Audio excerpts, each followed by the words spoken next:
like I was a stranger, a criminal. "Someone should call the police," Jerome muttered, already pulling out his phone.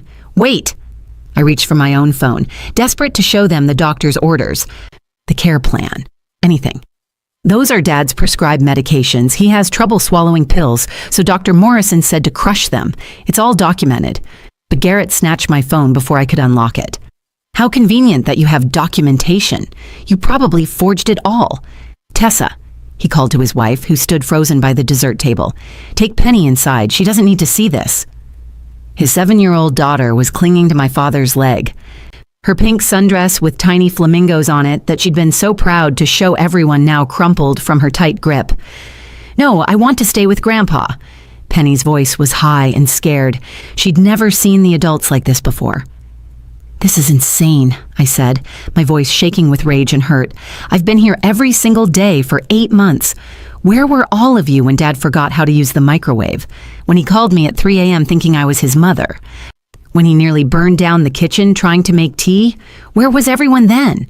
Garrett's voice rose above mine, addressing our audience. "Classic manipulation tactics. Make yourself indispensable while slowly poisoning the victim. I'm calling Adult Protective Services right now." He pulled out his phone with a flourish. "They need to know about this immediately." My father stood up from his lawn chair, swaying slightly, his face a mask of confusion and fear. The man who'd taught me to ride a bike, who'd walked me down the aisle, who'd held my hand through my divorce, now looked at me like I was dangerous. "I don't understand. Deanna, why would you do this? I trusted you. You're my daughter." That's when everything shifted. In the chaos of accusations and fear, in the suffocating heat of that Texas afternoon with the smell of burning burgers filling the air, my 7-year-old niece tugged on her father's shirt. Her small voice cut through the noise with 6 words that would change everything. "Daddy, should I tell Grandpa about your special candy?" The backyard went dead silent. 8 months earlier, I'd loaded the last box into my Honda Civic and taken one final look at the apartment I'd called home for 3 years. The divorce papers were signed, the furniture divided, and my ex-husband had already moved his new girlfriend into what used to be our bedroom. At 34, I was moving back into my childhood home, but not for the reason anyone would expect. Dad needed me. The diagnosis had come on a rainy Tuesday in November, early-stage dementia, the neurologist said, as if those words didn't just rearrange our entire future. Dad had been forgetting things for months, but we'd blamed it on stress from Mom's death 2 years prior. When he called me thinking I was my mother, when he couldn't remember how to get home from the grocery store he'd shopped at for 20 years, we couldn't ignore it anymore. "I can manage," Walter had insisted that day, his pride intact even as his memories slipped away. "I don't need a babysitter." "You need family," I'd told him, already mentally packing my life into boxes. "And I need somewhere to land after the divorce anyway. We'll be roommates." That first Sunday after I moved in, I reinstated our family barbecue tradition. Mom had started it 20 years ago, and after she died, the gatherings had slowly faded. But routine was good for Dad, Dr. Morrison said. Familiar faces, consistent schedules, anchor points in an increasingly confusing world. Now, 8 months later, our backyard hummed with conversation every Sunday afternoon. Uncle Hank and Aunt Nadine always arrived first, bringing their famous coleslaw and unsolicited advice about Dad's care. My cousins Shelby and Jerome would come with their kids, who ran through the sprinklers and reminded Dad of when we were young. Aunt Francine, Dad's sister, held court at the picnic table, dispensing family gossip like communion wafers. And then there was Garrett, my older brother, the investment banker who lived 40 minutes away but might as well have lived on Mars for how often he visited. He'd sweep in once a month, always late, always distracted, checking his phone between bites of hamburger. His wife Tessa would make small talk while their daughter Penny became the only bright spot in Garrett's visits. The way she'd run straight to Walter, calling out, "Grandpa!" with pure joy. This particular Sunday had started better than most. Dad woke up clear-headed, remembering not just my name, but the neighbors' names too. He'd even helped me prepare his famous potato salad, the one with the secret ingredient he'd whisper to me conspiratorially each time, even though I'd watched him make it 100 times before. "Deanna, did I take my pills this morning?" he asked as we diced celery, the 3rd time in an hour. I showed him the pill organizer, each compartment clearly labeled. Right here, Dad. All done for this morning. The medication routine had become our morning ritual. Donepezil for the dementia, sertraline for the anxiety that came with forgetting, risperidone for the agitation that sometimes flared when the confusion became too much. Dr. Morrison had prescribed them all, adjusting dosages every few weeks as we searched for the right balance. When Dad developed dysphagia, difficulty swallowing pills, the doctor showed me how to crush them and mix them into his oatmeal or applesauce. Document everything, Dr. Morrison had said. Take pictures of the medications, keep a log, save our email exchanges. With dementia patients, family members sometimes question care decisions later. Protection for both of you, so I did. My phone contained hundreds of time-stamped photos, detailed logs, emails from the doctor confirming every adjustment. I kept Dad's medications in my purse during gatherings, a habit born from the time he'd accidentally taken a double dose when he forgot he'd already taken them. As the family arrived that Sunday, Dad held court in his lawn chair, telling his favorite fishing story about the bass that got away at Lake Travis. Everyone had heard it 50 times. But we all listened like it was the first. These good days were precious, becoming rarer as the months passed. "You're the best daughter a man could ask for," Dad said as I brought him his special lemonade, the one with his afternoon medications carefully dissolved inside. He squeezed my shoulder with hands that still felt strong, still felt like the hands that taught me to throw a baseball and change a tire. Garrett's BMW pulled into the driveway at noon, chrome gleaming in the Texas sun. He emerged already on a phone call, gesturing apologetically as he continued talking about market predictions and portfolio adjustments. Tessa air-kissed my cheek, her perfume overwhelming in the heat, while Penny burst from the car like a tiny hurricane in her pink flamingo sundress.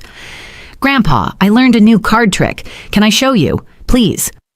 Watching Dad's face light up at his granddaughter's enthusiasm, seeing him remember her name without hesitation. I felt that familiar mixture of gratitude and grief. These moments were what made everything else worth it.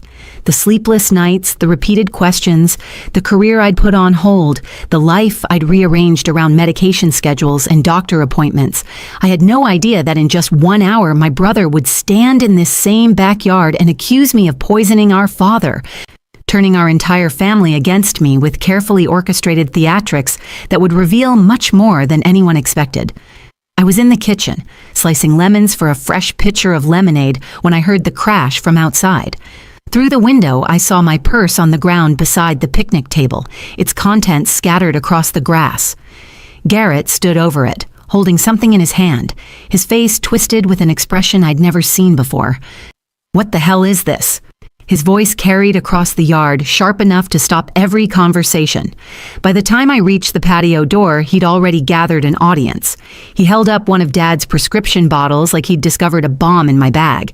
The medical tote I always carried had fallen out. Clear plastic bags of crushed medication visible to everyone. "Everyone needs to hear this," Garrett announced, using the same commanding voice he probably used in boardrooms.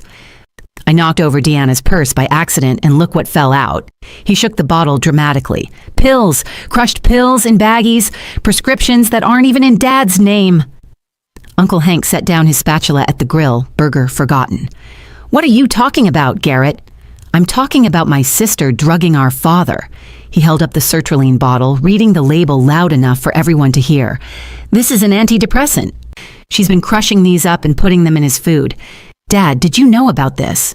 Did you know Deanna's been putting drugs in your food?" My father's hand froze halfway to his lemonade glass. The clarity he'd had all morning seemed to fracture, confusion clouding his features. "My food? Someone's putting something in my food?" "Dad, it's your medication," I said, stepping forward, but Garrett moved between us like he was protecting him from me. "Stay back," he said, then pulled out another bottle. "This one's risperidone. That's an antipsychotic. She's giving our father antipsychotics." He turned to our relatives, like a prosecutor addressing a jury. "Ask yourselves why a daughter would secretly give her father mind-altering drugs. Control? Money? His life insurance?" The effect was immediate. Aunt Francine gasped and grabbed Uncle Hank's arm. Shelby pulled her children behind her, as if I might be dangerous. Jerome's wife started recording with her phone. Our family barbecue had transformed into a public trial, and I was the defendant. Those are all prescribed by Dr. Morrison, I said, my voice shaking with anger. Dad has dysphagia. He can't swallow pills. The doctor told me to crush them. How convenient, Garrett sneered. Where's this doctor's order? Do you have proof? I reached for my phone, desperate to show them the emails, the care plans, the dozens of documented conversations with Dr. Morrison. It's all right here. Every prescription, every dose change, everything documented. Garrett snatched my phone before I could unlock it. Of course you have documentation.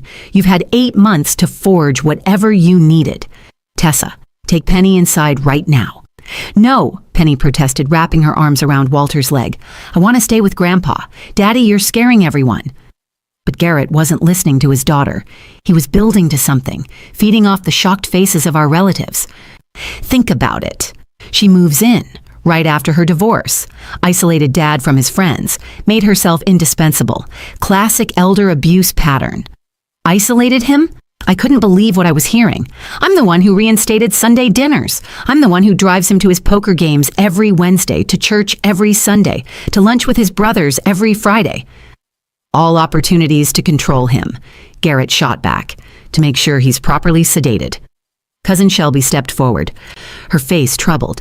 Deanna, this does look really bad. Maybe you should leave while we figure this out, for Dad's safety. For his safety. The betrayal hit me like a physical blow.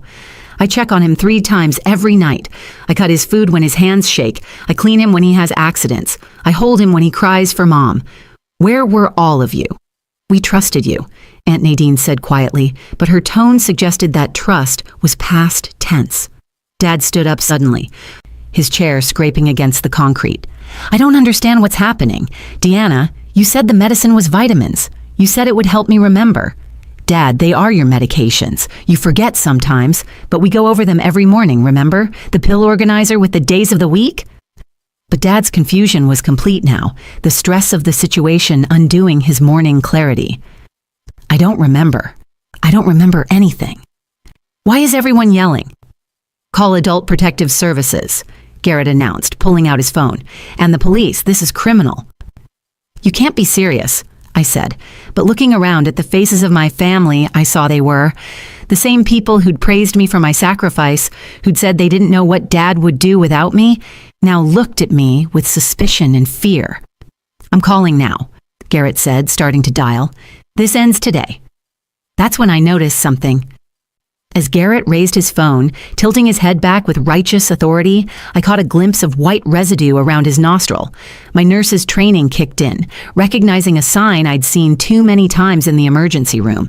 Suddenly, his agitation, his paranoia, his theatrical performance, it all made a different kind of sense. My hands trembled as I pulled out my own phone from my pocket, the backup I kept for emergencies. Stop dialing, Garrett. Let me show everyone the proof right now. More forgeries? He scoffed, but I was already pulling up my email, finding the thread with Dr. Morrison that went back 8 months. Look, I said, holding the phone up for Uncle Hank, who'd always been the most reasonable. February 15th, Dr. Morrison writes, due to your father's dysphagia, crushing medications and mixing with soft foods is recommended. March 3rd, increase sertraline to 100 milliliters. Continue crushing method. April 20th, adding risperidone for sundown agitation, start with lowest dose. Uncle Hank squinted at the screen, but Garrett knocked the phone from his hands. She's had months to create fake emails. You can backdate anything these days. Then call Dr. Morrison yourself, I shot back. His number's right there. Call him right now. It's Sunday, Garrett said. How convenient that the office is closed. Aunt Francine stepped forward, her voice wavering. Deanna, even if the prescriptions are real, hiding them in his food seems wrong. We should have been informed. The whole family should have known. I wasn't hiding anything. Dad knows about his medications. He just forgets. That's what dementia does. My voice cracked with frustration. Every single day I show him the pills before I crush them. Every single day we have the same conversation about what they're for. He forgets within an hour, but I still tell him. She's lying, Garrett announced to the crowd. Dad, do you remember any of these conversations? Walter looked between us, his face crumpled with confusion and fear. I don't know. I don't remember. Sometimes Deanna gives me oatmeal. Sometimes there's medicine, I think. I don't know anymore. see? Garrett seized on Dad's confusion. He has no idea what she's been giving him. Cousin Jerome stepped into the circle, his phone out. I'm calling 911. Let the authorities sort this out. Wait, Tessa said suddenly, speaking for the first time. She'd been watching her husband with a strange expression. Garrett, why were you going through Deanna's purse? I knocked it over by accident, he said quickly, when I was reaching for the ketchup. The ketchup's on the other table, she said slowly, and Deanna's purse was zipped closed when I saw it earlier. Does it matter? Garrett's voice pitched higher. We're talking about elder abuse here. I watched him run his hand under his nose again, a quick, unconscious gesture. The white residue was gone now, wiped away, but his pupils were dilated despite the bright sun, and sweat beaded his forehead while everyone else was comfortable in the shade. Garrett, I said carefully, using my nurse voice, the one I used with agitated patience. When's the last time you visited Dad before today? That's not relevant. 6 weeks ago, I answered for him.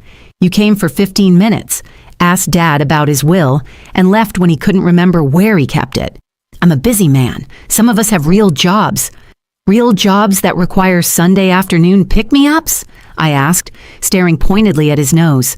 His hand flew to his face. What are you implying? Daddy, I need to go potty, Penny suddenly announced, tugging on Garrett's shirt. Not now, sweetheart. But Daddy, you said after I showed Grandpa my card trick and you did your bathroom candy, we could go home. You already did the bathroom candy when we got here, so can we go? The yard went quiet. Even the birds seemed to stop chirping. Tessa's face transformed from confusion to recognition to rage in 3 seconds. Bathroom candy? She doesn't know what she's talking about, Garrett said, but his voice had lost its courtroom confidence. The white candy that makes you feel better, Penny added helpfully. The one in the little bag in your jacket pocket. You showed me yesterday but said it's only for grown-ups. Every head turned toward the porch, where Garrett's designer jacket hung over a chair. This is ridiculous, Garrett said, moving toward the jacket. We're talking about Deanna drugging Dad, and you're listening to a 7-year-old's imagination. But Uncle Hank, the retired cop, was already at the jacket. If you've got nothing to hide, you won't mind if I check. Don't touch my property. Garrett lunged forward, but Jerome caught his arm. Just clear this up, Jerome said. Show us there's no candy, and we can focus on Deanna. I watched my brother's face cycle through calculations, looking for an exit strategy like he was trying to salvage a bad investment. His phone was still in his hand, Adult Protective Services half dialed. The entire family stood frozen, waiting to see which accusation would prove true, my supposed elder abuse or whatever Garrett was hiding. This is insane, he said, but his protest sounded hollow now. Then prove it, Dad said suddenly, his voice cutting through the tension with unexpected clarity. It was his father voice, the one from our childhood, the one that meant the games were over. Show us your pockets, son. Garrett's hands shook as he reached for his jacket, but not to show us the pockets. Instead, he tried to stuff it under his arm and head for his car. This is ridiculous. I don't have to prove anything to anyone. Deanna's the one drugging Dad. Uncle Hank moved faster than I'd seen him move in years, blocking Garrett's path to the driveway. Not so fast, nephew. Your daughter just said something concerning, and now you're running? Daddy, are you in trouble? Penny asked, her voice small and confused. Did I say something bad? No, sweetheart, Tessa said, kneeling beside her daughter while keeping her eyes locked on her husband. You didn't do anything wrong. Tell Mommy more about Daddy's candy. When does he eat it? In the bathroom at home, in the car sometimes. He said it helps him work better. Penny twisted her fingers in her dress. He showed me the bag yesterday when we were driving here. He said it was like sugar, but special. Garrett's face had gone from red to pale, sweat now streaming down his temples. She's confused. It was probably an Altoid or something. Then empty your pockets, Dad said, standing straighter than he had in months. The confusion had lifted from his eyes, replaced by something sharp and paternal. Right now, Garrett. You don't have the right to demand anything, Garrett snarled, his polished veneer cracking. You don't even remember what day it is half the time. I remember my son, Dad said quietly. I remember teaching him that lies always come to light. Empty your pockets or Hank does it for you. The standoff lasted 5 seconds. Then Garrett made a break for it, shoving past Jerome toward the gate. But Jerome, who'd played college football, caught him around the waist and they both went down onto the grass. The jacket flew from Garrett's grip, landing near the picnic table. A small plastic baggie fell out, white powder visible inside. Nobody moved. Nobody breathed. The baggie sat there on the grass like a grenade with the pin pulled. Tessa made a sound like she'd been punched. "Oh my God!" I stepped forward with a napkin and picked up the baggie, my nurse's training overriding my shock. The powder was crystalline, clumped in places. "Garrett, this is cocaine." "It's not what you think," he said from the ground, Jerome still holding him down. "It's just to help with work. The pressure, the hours, you wouldn't understand." "You brought cocaine to our father's house?" Tessa's voice rose to a shriek. "With our daughter here? You've been doing coke in our bathroom while Penny's home? Get off me!" Garrett shoved Jerome away and stood, grass stains on his designer shirt. "Yes, fine, I use occasionally, for focus, for energy. It's not a big deal. Half of Wall Street does it." "You just tried to have me arrested for giving Dad his prescribed medications," I said, my voice deadly calm. "You were going to call the police while you had cocaine in your pocket." The full irony of the situation seemed to hit everyone at once. Garrett, the successful son, the one with the perfect house and perfect car, standing there with grass stains and cocaine, while I, the divorced daughter who'd moved back home, held the evidence of his crime. "This is why you wanted power of attorney last month," I said, pieces clicking into place. "This is why you kept asking about Dad's accounts, his life insurance, his investment portfolio. That has nothing to do with this. How much do you owe?" Uncle Hank asked, his cop instincts kicking in. "Gambling? Dealers? How much, Garrett?" Garrett's silence was answer enough. "You need money," I continued, "and you thought if you could get me out of the way, declare Dad incompetent, you'd have access to everything." "The house is worth $800,000, Garrett said desperately. "His retirement accounts have over $1 million. He doesn't need it all. He doesn't even remember he has it." "So you were going to steal it?" Aunt Francine asked, horrified. "It's not stealing if it's family money. I'm his son. That money would come to me eventually anyway." "Not if you're in prison," Uncle Hank said, pulling out his phone. "Cocaine possession, conspiracy to commit elder abuse, filing a false report." "Wait!" Garrett looked around wildly, seeking an ally, but found only disgusted faces. "I'm sick, okay? I need help. The cocaine. It makes me paranoid, makes me do things I wouldn't normally do." "Like destroy your sister?" I asked. "Like turn our entire family against me? Like traumatize Dad during one of his good days?" Dad walked over to Garrett slowly, each step measured. When he reached his son, he looked him in the eyes. "You were going to let them arrest Deanna? The only person who's taken care of me?" "Dad, I wasn't thinking clearly." "No," Dad said. "You were thinking very clearly. You just weren't thinking correctly." The truth hung in the air like smoke from the forgotten burgers now burning on the grill. My brother, the golden child, the success story, was a cocaine addict who'd tried to frame me for elder abuse to steal our father's